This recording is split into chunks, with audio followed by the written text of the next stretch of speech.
ഇവിടെ സാധാരണ ചില മേഖലകളിൽ ചെല്ലുമ്പോൾ 70% തള്ളും 30% ഒറിജിനലും ഉണ്ടാവുള്ളൂ. ഞങ്ങളൊരു 30% കൂടുതൽ തള്ളാറില്ല. ഏകദേശം ഒരു 6:15 ആയപ്പോൾ ബസ് വൈറ്റ് ലാബിൻ്റെ മുമ്പിലെത്തിയായിരുന്നു. അവിടെ നിന്ന് ബസ്സിൽ കയറി ഞങ്ങൾ യാത്ര പുറപ്പെട്ടു. ഇന്ന് ഞങ്ങൾ പോകുന്നത് KSRTCയുടെ ടൂറിസം പാക്കേജായ മാമലക്കണ്ടം മൂന്നാർ ട്രിപ്പാണ്. ലഞ്ച് ഉൾപ്പെടെയുള്ള ഈ പാക്കേജിന് 830 രൂപയാണ്. കൂടുതൽ വിവരങ്ങൾ ഞാൻ ഡിസ്ക്രിപ്ഷൻ ബോക്സിൽ ചേർക്കുന്നതായിരിക്കും.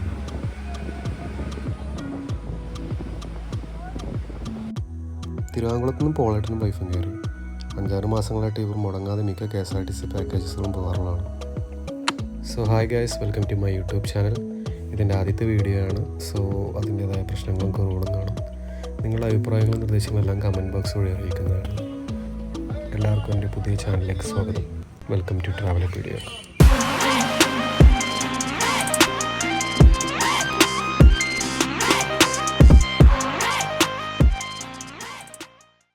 സോ ട്രിപ്പിൻ്റെ കോർഡിനേറ്ററായ പ്രവീൺ ചേട്ടൻ ഡീറ്റെയിൽസ് എല്ലാം പറഞ്ഞു. ഈ ട്രിപ്പിൻ്റെ പ്രധാന വ്യക്തികളായിരുന്നു സുജിത് ചേട്ടനും പിന്നെ കോർഡിനേറ്ററായ പ്രവീൺ ചേട്ടനും. Bhoothathankettu dam, Mamalakandam school, Mankulam, Anakulam, jungle safari, Lakshmi estate, old Munnar എന്നിവ ഉൾപ്പെടുന്ന പാക്കേജായിരുന്നു മാമലക്കണ്ടം മൂന്നാർ പാക്കേജ്. എല്ലാവരും പരസ്പരം പരിചയപ്പെട്ട ശേഷം ഒരു 7:30 ആയപ്പോൾ ആദ്യത്തെ സ്പോട്ടായ ഭൂതത്താങ്കട്ട് ഡാമിലെത്തി.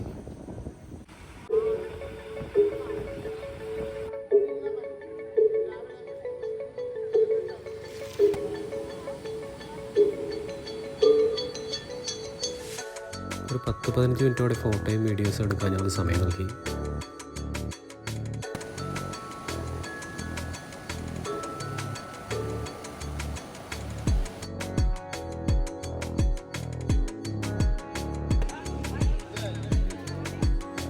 സോ അവിടെ നിന്നും പുറപ്പെട്ട് നേരെ പോയത് കുട്ടമ്പുഴയിലേക്കാണ്.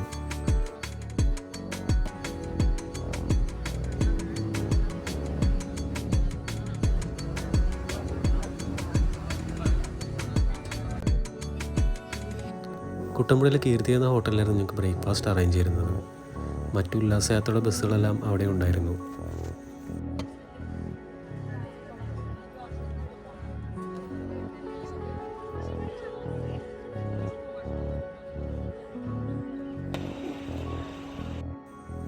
രാവിലെ അത്യാവശ്യം ഫുഡ് നല്ലോണം പോൾ ചെയ്തു. പിന്നെ അവിടെ നിന്ന് യാത്ര പുറപ്പെട്ടു.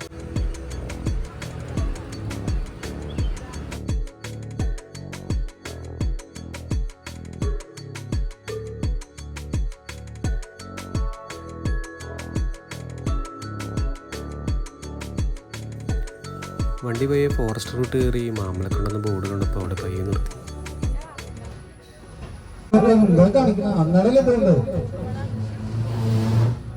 അങ്ങനല്ലേ ഇപ്പൊ ഇതില് പോയിട്ട് എങ്ങാനോ ഇവിടെ റോഡ് കണ്ടില്ലേ? നമുക്ക് അതില് നല്ല റോഡുകളപ്പോ ഇതിലെടുത്തിട്ട് എന്ത് സ്വയിച്ചിട്ടാണ് നമ്മൾ അതിലേക്ക് പോകേണ്ടത്?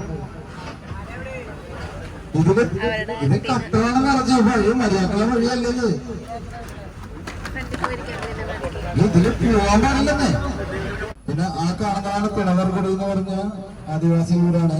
നമ്മുടെ തലമുരിയന്റെ കുറച്ച് ഭാഗമൊക്കെ അവിടെ ഷൂട്ട് ചെയ്തിട്ടുണ്ട്. ഞാൻ പറഞ്ഞ ആ റോഡില്ല, മെയിൻ റോഡ്. ബ്രിട്ടീഷുകാർ മൂന്നാർ നിർമ്മിച്ചിരുന്നത് അവരുടെ വാണിജ്യ ആവശ്യങ്ങളെല്ലാം പ്രധാനമായിട്ട് നടന്നിരുന്ന ആ ഒരു സ്ഥലമായതുകൊണ്ട് ഒരു ടൗൺ അവിടെ നിർമ്മിച്ചിരുന്നത്. റെയിൽവേ സ്റ്റേഷൻ ഉണ്ടായിരുന്നു മൂന്നാർ. ഇതെല്ലാം പ്രളയത്തിന് പോയതാണ്.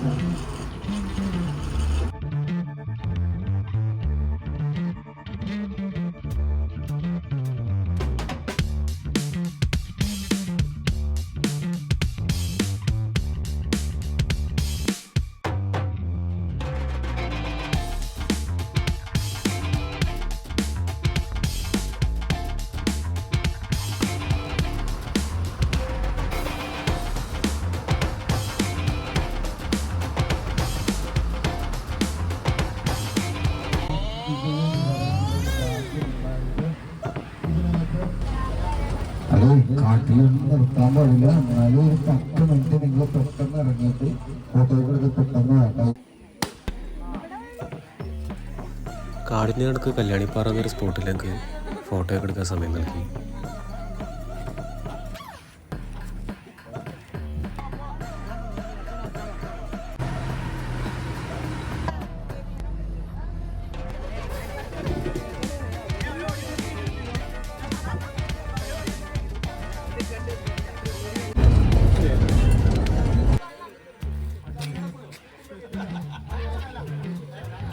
കാട്ടിലൂടെയുള്ള യാത്ര കഴിഞ്ഞ് മാമലക്കണ്ടത്തെത്തിയപ്പോൾ അവിടെ ഞങ്ങൾക്കൊരു ജീപ്പ് സഫാരിയാണ് റെഡിയാക്കി വെച്ചിരുന്നത്. ഇവിടുന്ന് മുനിപ്പാറ എന്നൊരു സ്പോട്ടിലേക്കായിരുന്നു ട്രക്കിംഗ് ഉണ്ടായിരുന്നത്.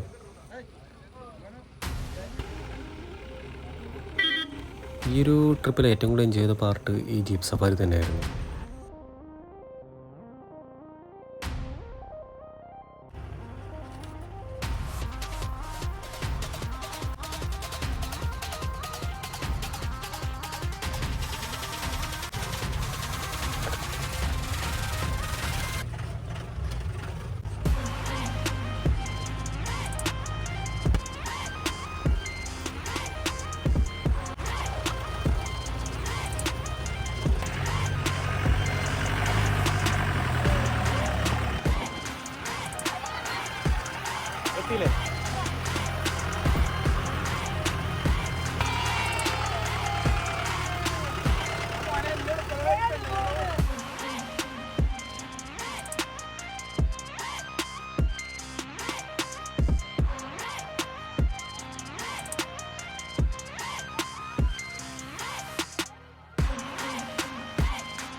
നിൽക്കുന്നത് എറണാകുളം ജില്ലയുടെയും ഇടുക്കി ജില്ലയുടെയും ബോർഡറായ എറണാകുളം ജില്ലയുടെ ഭാഗമായ മാമലക്കണ്ടത്താണ് വന്നിരിക്കുന്നത്. മാമലക്കണ്ടത്തെ ഏറ്റവും പ്രധാന വ്യൂ പോയിന്റുകളിൽ രണ്ടാമത്തെ വ്യൂ പോയിന്റായ മുനിപ്പാറ എന്ന് പറഞ്ഞ സ്ഥലത്താണ് വന്നിരിക്കുന്നത്.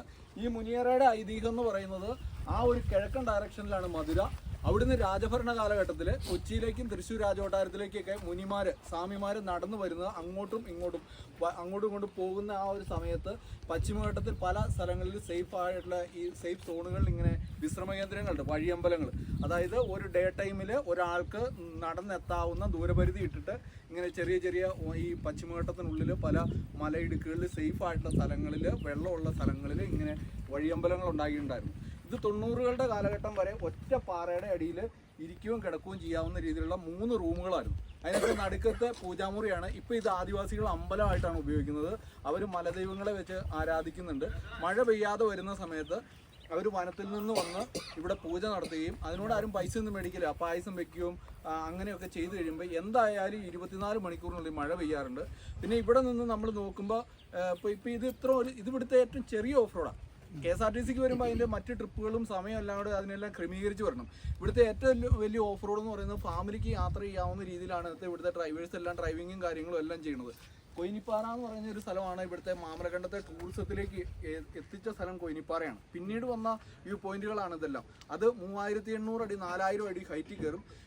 ഏകദേശം വൺ സൈഡ് കയറി നമ്മൾ അതിൻ്റെ മുകളിൽ പകുതി ചെന്ന് കഴിയുമ്പോൾ പശ്ചിമഘട്ടത്തിൻ്റെ വാൽപ്പാറ മലക്കപ്പാറ വരെയുള്ള വ്യൂ കിട്ടും. അതിൻ്റെ അങ്ങേ ചെരുവിൽ ചെന്നാൽ നമുക്ക് കൊച്ചി കാണാം. നിങ്ങളുടെ നാട് സത്യം ദൂരെ നിന്ന് കാണിച്ചു കൊടുത്ത് പൈസ മേടിക്കുന്ന ആൾക്കാരാണ്. സത്യം. അതായത് സാധാരണ കൊണ്ടുപോകോ ഇപ്പൊ പോകാൻ സമയമില്ല. നിങ്ങൾ ഒരു ദിവസം അല്ല ഇപ്പൊ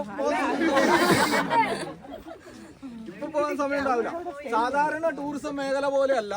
ഇവിടെ സാധാരണ ചില മേഖലകളിൽ ചെല്ലുമ്പോൾ 70% തള്ളും 30% ഒറിജിനലും ഉണ്ടാവുള്ളൂ. ഞങ്ങളൊരു 30% കൂടുതൽ തള്ളാറില്ല. ബാക്കിയുള്ളതായിരിക്കും. ആരെയോ ഉദ്ദേശിച്ചാണ് നമ്മുടെ ഇപ്പൊ ഇവിടെ നിൽക്കുമ്പോൾ കാണുന്ന ഏകദേശം ഒരു ഐഡിയ വെച്ച് എറണാകുളം അവിടെയാണ്, മൂന്നാർ അവിടെയാണ്, തൃശ്ശൂര്, ചാലക്കുടി, അതിരപ്പള്ളി, വാഴച്ചാല്, വാൽപ്പാറ, മലക്കപ്പാറ, ആനക്കുളം, മാങ്കുളം, മൂന്നാറ്, മറയൂര്, ചിന്നാറ്, തേക്കടി, വാഗമൺ.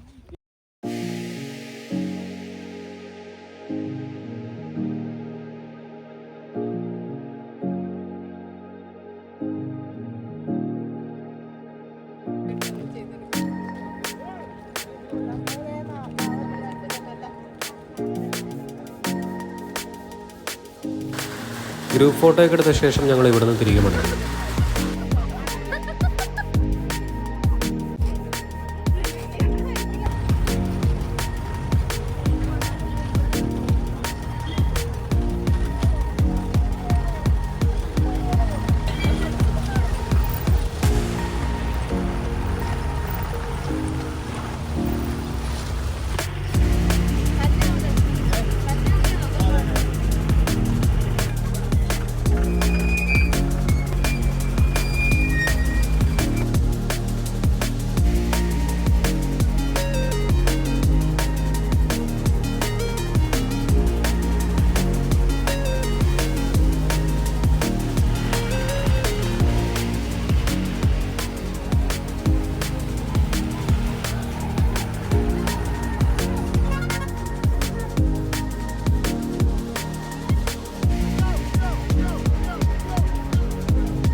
ഇങ്ങനെ അതിനകത്ത് മതി. കൊതി കിട്ടും തന്നെ ഒന്നാ. ഞങ്ങള് കണ്ടില്ലേ.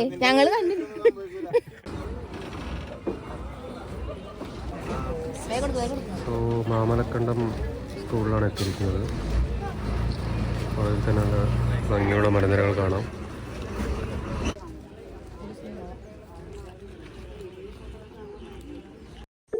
അവിടുത്തെ മാമലക്കണ്ടത്തുള്ള ഒരു ചെറിയൊരു വാട്ടർ സ്പോട്ടിലെത്തി.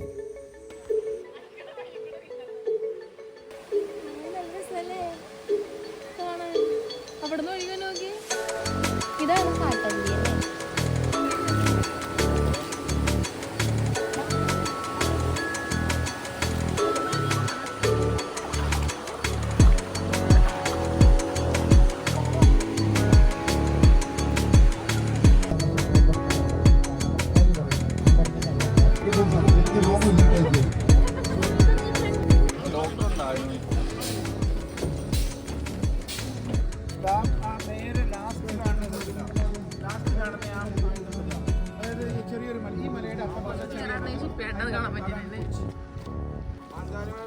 കോട്ടയൊക്കെ കാണുന്ന പോലെ എന്തിനാ എറണാകുളം വരുള്ളൂ.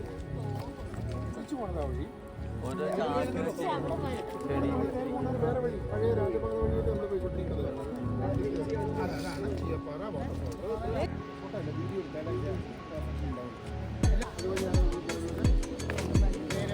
അതനുസരിച്ചെന്നാ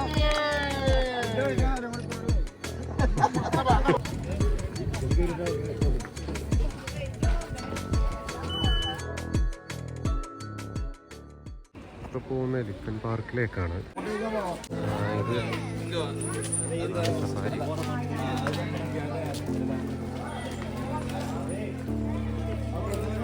ഒരു ആന സഫാരി നോക്കി അങ്ങോട്ടൊക്കെ പോകാം. ചാർജ് 600 രൂപ റാക്കിട.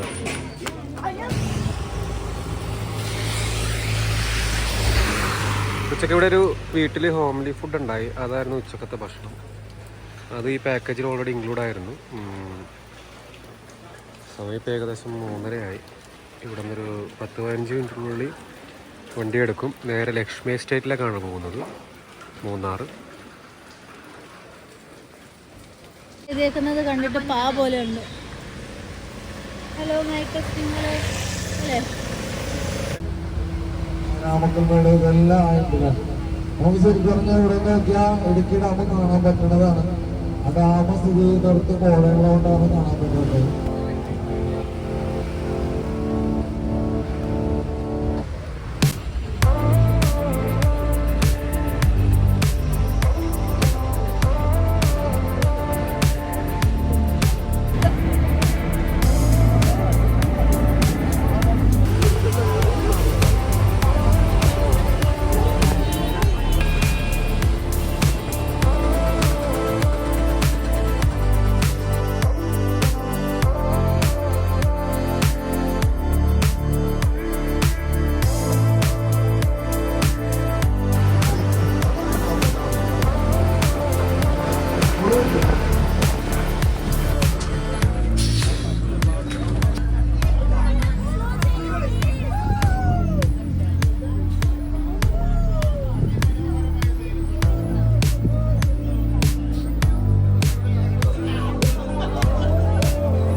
ഇരുപത്തിയേഴ് ആന ഇറങ്ങുമ്പോഴത്തേക്ക് നമ്മൾ കറക്റ്റ് അവിടെ കിടക്കുന്നുണ്ടാവും.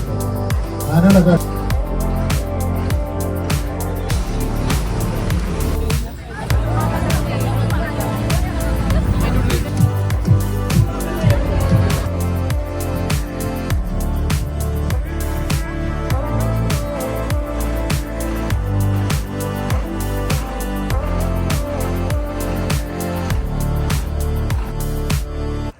അത്യാവശ്യം നല്ല മഴ കിട്ടുകൊണ്ട് ലക്ഷ്മി സ്ട്രീറ്റിൽ ഇറങ്ങാനും പറ്റിയില്ല.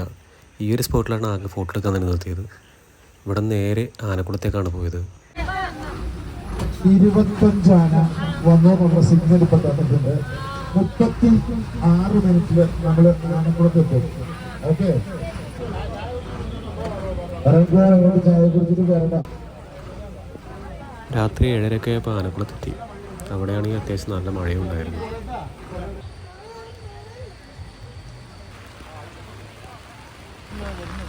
ഒരു മണിക്കൂറിനടുത്തായിട്ടും ആനയൊന്നും വന്നില്ല. സോ മഴ കാരണം ലക്ഷ്മി എസ്റ്റേറ്റിൽ കയറാനും പറ്റിയില്ല, ആനയെ കാണാനും പറ്റിയില്ല. ഫൈനലി ആനനെ കിട്ടിയില്ല, പകരം പൂച്ചനെ കിട്ടി. ആനന്റെ തുമ്മന്തിരിക്കുകയാണ്. പൂച്ചേ tata. So please support and subscribe. പുതിയൊരു വീഡിയോയുമായി നിങ്ങൾ മുന്നിൽ ഞാൻ വരുന്നതായിരിക്കും. താങ്ക്സ് ഫോർ വാച്ചിങ് ട്രാവൽ പീഡിയാക്ക്.